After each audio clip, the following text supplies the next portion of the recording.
जड़े संगठन दृष्टि दक्ष नेतृत्व ता सहित जड़े विधायक हिसाब से निजर कार्यकाल गोटे आलेख्य छाड़ी जाइथिबा विष्णु भाई खाली जड़े राजनेता नथिले समाजसेवी एवं सबुठार बड़ कथा है मनर भावना को से प्रकाश करने पूरा तार पूरा उपयोग करथिले जड़े कवि जड़े साहित्यिक हिसाब से जड़े लेखक हिसाब से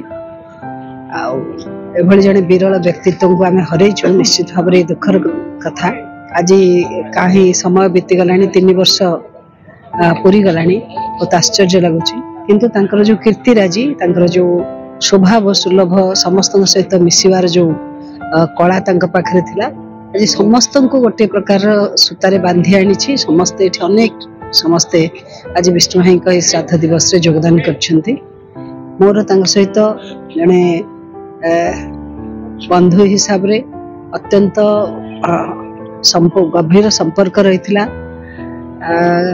सबु बेले छोटिया कथा को नहीं झगड़ा लगिबा एवं बाक वितंडा हवा ये आम दुई जनकर गोटे स्वभाव थिला दलीय कार्य दलीय कार्यकर्ता हिसाब रे बहुत भल काम करिथिलु मिसिकरी एवं विधायक हिसाब रे मध्य तांकर काम को आमे पाखरु देखिछु मु भाबुछि निश्चित भाव से जोठी अछंती भलरे थिबे भगवान निश्चय तांको तांको चरण कमल रे आश्रा देथिबे एभली जने सज्जन राजनेता देखिबा को विरल।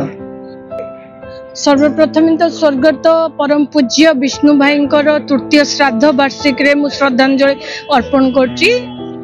जने जननेता अद्वितीय नेता खाली भद्रक नुह सारा राज्य रे चर्चित नेतृत्व थिले केवल राजनीति नुह एकाधार रे जने समाजसेवी लेखक कवि सबु प्रतिभार अधिकारी से थिले। सबुठार बड़ कथा होची साधारण व्यक्ति गोटे केमती समान भावे समाज रे प्रतिष्ठित हबो समाज रे तार अधिकार पाइबो ता पई से दीर्घ वर्ष धरी काम करछंती। आमे माने दीर्घ वर्ष धरी तांक सहित काम करछु। हमर गुरु कहिले अतृप्ति हबनी गुरु थिले हमको विभिन्न समय रे आंदोलन हो विरोध प्रदर्शन हो बा विभिन्न सामाजिक काम रे अंशीदार भागीदार हो सबु क्षेत्र रे तांकर मार्गदर्शन थिला। एकात्मवाद मानववाद कहतु कि अंतर्दयी कथा कहतु साधारण व्यक्तिटे केमती मुख्य स्रोत रे सामिल हबो ता पई से सब बेले काम करतुले।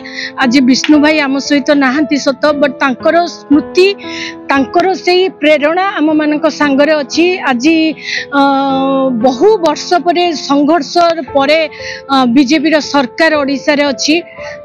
एटा गोटे तांकर गोटे दीर्घ वर्षर स्वप्न थिला पार्टी पई तांकर अतुलनीय अवदान अछि माने से कष्ट से परिश्रम तांको त्याग तपस्या वर्णना भी करि होबनी। ये से गोटे कहिया गले विषय केवल गोटे पुस्तिका दिले तांको विषय रे फर्द नौटिले भी कथा सरीबनी।